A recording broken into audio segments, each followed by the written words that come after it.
Assalamualaikum warahmatullahi wabarakatuh. Alhamdulillah, alhamdulillahilladzi hadana li hada wa ma kunna linahtadiya laula an hadanallah. Walaula fadlullahi wa rahmatuhu ma zaka minkum min ahadin abadan walakinallaha yuzakki man yasha. Allahu samiun alim. Asyhadu an la ilaha illallah, asyhadu anna Muhammadan abduhu wa rasuluhu la nabiyya ba'dah. Allahumma salli wa sallim ala Sayyidina Muhammad wa ala alihi wa ashabihi wa man tabi'ahum bi ihsan ila yaumil ma'ad, amma ba'du. Ibu bapak semua jamaah salat Isya dan tarawih Masjid Al-Maghfirah yang dirahmati Allah Subhanahu wa taala. Hari ini kita berada di malam ke-29. Mudah-mudahan seluruh amal kita diterima oleh Allah Subhanahu wa taala. Ceramah di bagian terakhir itu tidak enak, Pak. Soalnya materi sudah habis semua. Materi yang saya dapatkan adalah tazkiyatun nufus atau penyucian jiwa setelah sebulan berpuasa. Saya hendak menyampaikan satu kabar gembira mudah-mudahan buat kita semua. Karena Al-Quran telah memberikan jaminan buat kita semua kalau kita berpuasanya baik selama sebulan penuh, baik yang besok adalah hari terakhir atau masih lusa hari terakhir, Allah memberikan jaminan la'allakum tattaqun. Ya. Yang penting tidak aneh-aneh saja di bulan Ramadan ini, ibadahnya tipis-tipis, siang puasa, malam tarawih, begitu ya.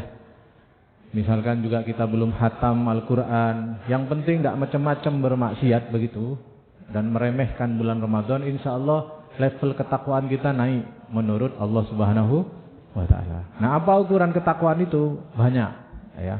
Karena takwa itu masih terminologi umum dan banyak ulama yang memperjelas mendetailkannya. Izinkan saya menyampaikan salah satu ukuran ketakwaan, dan saya yakin insya Allah sedikit atau banyak kriteria ini ada pada Bapak Ibu semua ya. Kalau kriteria ini tidak ada pada jenengan tidak akan ada di sholat tarawih ini ya. Salah satu yang menyebabkan jenengan ada di sholat tarawih sampai malam terakhir begini, akhir-akhir ini, besok mungkin ada yang tarawih lagi atau yang tidak, itu karena masuk dari salah satu 4 kriteria ini. Ini disampaikan oleh Imam Ibnu Qayyim, kriteria takwa dalam surah Qaf ayat 31, 32 dan 33. A'udzubillahi minasyaitonirrajim. Wa uzlifatil jannatu lil muttaqina ghairu ba'id. Surga itu didekatkan kepada orang-orang yang bertakwa, dan surga itu tidak akan jauh-jauh dari orang yang bertakwa. Siapa orang yang bertakwa itu? Di ayat selanjutnya ada 4 kriteria, dan insya Allah 4 ini mudah-mudahan saya lihat ada di bapak-bapak ini, wajah-wajahnya ini wajah-wajah dapat ini ya. 1. Hada ma tu'aduna likulli awwabin hafid. Pertama, karakter orang bertakwa, variabel pertama itu nanti kita ukur, yaitu al-awwab, orang yang suka bertobat. Nah, benar kan bapak-bapak ini makin ke sini 10 hari terakhir makin kencang tobatnya. Makin sering istighfar. Tarawih sudah 11 rakaat, yang kita tidak pernah sholat setelah sholat Isya hanya menambah 2 rakaat, kita nambah 11 rakaat. Tapi itu belum cukup. Bapak-bapak ini Al-Maghfirah ini mengadakan lagi qiyamul lail ya.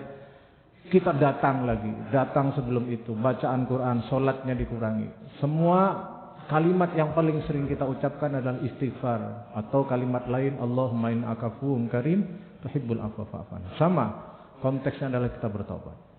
Jadi kalau kita ini makin ke sini makin banyak nyeselnya dan taubatnya, ini tanda-tanda takwa yang pertama. Loh Pak, bukannya kalau kita Ramadan itu malah tidak bermaksiat? Bukannya kita ini biasa lalai abai itu kalau di luar Ramadan, kalau sudah masuk Ramadan langsung soleh mendadak.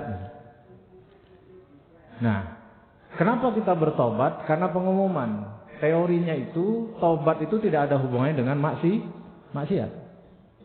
Buktinya ada orang yang maksiat itu teorinya adalah habis bermaksiat ingin maksiat lagi. Habis korupsi 1 juta ingin 1 triliun gitu. Alurnya maksiat itu ngajak maksiat lagi, Pak. Lah kok kemudian ada orang maksiat terus tobat, itu ditolong oleh Allah Subhanahu wa taala. Taubat itu hubungannya adalah kalau kita punya rasa takut. Nah, bapak-bapak dan ibu-ibu ini makin ke sini, puasanya itu, sholat malam itu membuat kita ini makin punya rasa takut kepada Allah. Maka wajar kita tobat. Tidak ada hubungannya dengan maksiat. Buktinya tadi kita sholat habis sholat isya. Itu kan kita tidak maksiat. Kan enggak bapak-bapak ini kan misalkan enggak mencandai teman-temannya, guyonan kan enggak. Sholat ya sholat. Perkara enggak khusyuk sama saja. Saya juga enggak khusyuk juga. Cuman kan itu bukan sebuah kemaksiatan. Tapi kita habis sholat, salam-salam melakukan ketaatan, apa yang kita baca? Istighfar. Kenapa? Karena kita takut. Bukan karena habis maksiat. Cuman takut sholat tidak diterima. Takut tidak khusyuk kita ini membuat Allah tidak ridho. Nah itu satu. Ya, kalau makin tobat berarti sukses puasanya. Yang nomor 2 adalah kata ayat ini hafid. Bukan hafid menghafal Quran Pak ya. Kita tidak ada wajah-wajah penghafal Quran gini kita ini. Ya. Hafid yaitu menjaga hak-hak Allah Subhanahu wa taala dan hak-hak sesama anak Adam. Ya. Makin kita berhati-hati. Yang kemarin-kemarin sholat seadanya mulai bertanya-tanya, bener enggak sih cara sholat saya? Setelah mencari tahu cara sholat, sholat itu kan ditentukan oleh wudu. Kalau wudunya enggak bener, sholatnya juga enggak bagus. Wudu saya bener enggak? Jadi sulah mulai bergeser. Dari ibadah seadanya, ibadah dohir mulai mikir tentang kualitasnya. Nah ini kita mulai muncul ada keinginan untuk menjaga hak Allah Subhanahu wa ta'ala. Yang kedua, menjaga hak sesama manusia. Di mana agama kita begitu luar biasa Pak. Dan ini menurut saya alasan saya kenapa agama Islam ini dihantam oleh sekuler dan sebagainya itu tidak pernah goyah. Ini salah satunya. Apa itu? Karena agama kita ini menjunjung tinggi hakul adami. Hak sesama manusia. Bahkan dalam banyak hal Allah SWT berkenan mengalah tentang haknya demi mendahulukan hak hambanya. Saya kasih contoh. Bapak-bapak kalau ini mau mudik ya, terus jenengan di tengah jalan itu lapar, hak Allah saat itu harusnya jenengan tetap puasa. Tapi kalau jenengan itu mulai pucet gitu ya, itu ya kata Allah istilah kalian enggak apa-apa lah. Ganti nanti lain waktu timbangannya loro. Nah, atau kita melakukan perjalanan antara jam 11 sampai jam 5 sore, hak Allah disujuti itu berapa Pak? Hak Allah untuk disujuti berapa? 16. Tapi karena dengan perjalanan ya sudahlah dikurangi 50%. 8 kali lah kayak tuane sibuk ngono gitu. Ya. Jadi Allah berkenan merehatnya. Hukum-hukum had itu urusan dengan manusia. Potong tangan, bunuh. Nggak ada ceritanya orang nggak sholat ke masjid terus potong kakinya, nggak ada. Bahkan Nabi SAW menjelaskan 3 dosa besar yang balasannya pasti langsung kontan di dunia. Tidak perlu nunggu akhirat.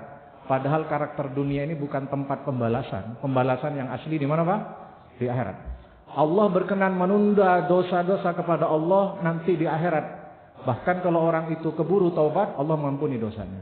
Tapi ada dosa yang tidak perlu mati dulu, langsung dapat balasan. Ada 3 kata Nabi. Pertama al-baghi, dolim. Dolim ke siapa? Sesama manusia. Yang kedua adalah uququl walidain, durhaka kepada kedua orang tua. Yang ketiga qati'atur rahim, memutus tali silaturahim. Semuanya hubungannya dengan sesama manusia. Bahkan nanti yang paling berat ketika di akhirat hisabnya itu adalah urusan hak sesama manusia. Nah, kalau di akhir ini bapak-bapak dan ibu-ibu mulai menghitung-hitung, bahkan mengeluarkan zakat itu Pak, motifnya ya, kalau ketakwaannya bagus, motifnya bukan karena kewajiban. Khawatir ada hak orang saja di kita. Ya. Akhirnya dihitung, bukan karena takut, bukan karena dipantau pemerintah, enggak. Jadi karena ingin menjaga hak Allah dan sesama manusia. Itu nomor 2. Yang nomor 3 di ayat berikutnya, man khasyir rahmana bil ghaib. Nah, ini kalimatnya yang menarik ya. Mereka yang punya khasyah atau takut. Takut kepada siapa? Maf'ulnya atau objeknya yang dipasang di ayat ini adalah sifat Allah Ar-Rahman. Ar-Rahman artinya apa? Maha penyayang. Jadi kalau diterjemahkan bebas adalah mereka yang takut kepada Maha penyayang. Harusnya kan takut itu kepada yang maha menyiksa, al-mudhil, maha menghinakan, ya. Maha menyempitkan, ya. Maha merendahkan. Tapi ini kepada Ar-Rahman. Kenapa? Karena khosyah ini adalah takut-takut spesial, Pak. Di Al-Quran itu ada takut umum sama takut khusus. Takut umum itu disebut dengan khauf. Khauf itu apa? Sifat manusiawi kita ketika melihat ada sesuatu yang menurut kita merugikan kita atau mengancam kita dan kita khawatir tidak sanggup menghindarinya, maka muncul rasa takut. Misalkan dengan salat, sampai gak salat mlebu neraka. Neraka medeni. Itu terus kemudian nyermakan salat, itu namanya khauf. Ya. Bapak-bapak ini misalkan kenapa sampean salat? Saya takut rezeki saya tidak lancar. Nah, berarti itu khauf. Dan itu baik. Ya, nah, kalau orang kayak bapak-bapak ini tarawihnya kenceng, puasanya kenceng, hatinya bersih, ya. Orientasi kemudian mulai bergeser ke akhirat. Hati itu sudah mulai lapang dan mulai enteng melihat hidup. Tidak punya takut apa-apa. Orang beriman itu la khaufun alaihim wa lahum yahzanun. Tidak punya takut, tidak punya sedih. Lah orang yang model begini, yang sudah dalam istiqomah, yang malaikat itu tatanazzalul alaihim malaikah, yang malaikat itu ngipas-ngipasi hatinya terus, tahu seperti tenang, bukan? Melihat semua kehidupan itu enteng saja. Pokok selain urusan Allah biasa saja. Yang menurut orang lain gawat, Anda biasa saja. Ini takut orang kayak begini, takut gimana kalau sudah tidak punya rasa takut lagi? Maka takutnya naik menjadi khosyah.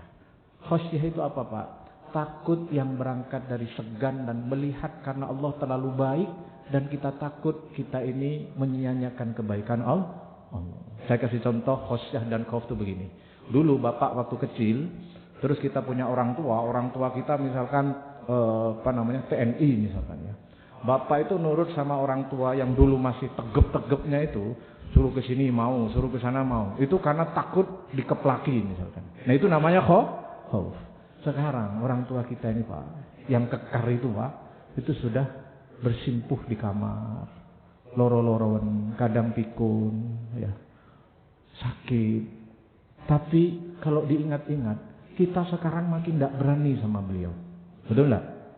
Nah, yang nomor 2 ini bukan karena takut dikeplaki, tapi jenengan itu karena ingat betapa baiknya bapak saya kepada saya. Nah itu namanya khosyah. Nah orang yang khosyah kepada Allah itu adalah melihat Allah itu terlalu baik ke kita.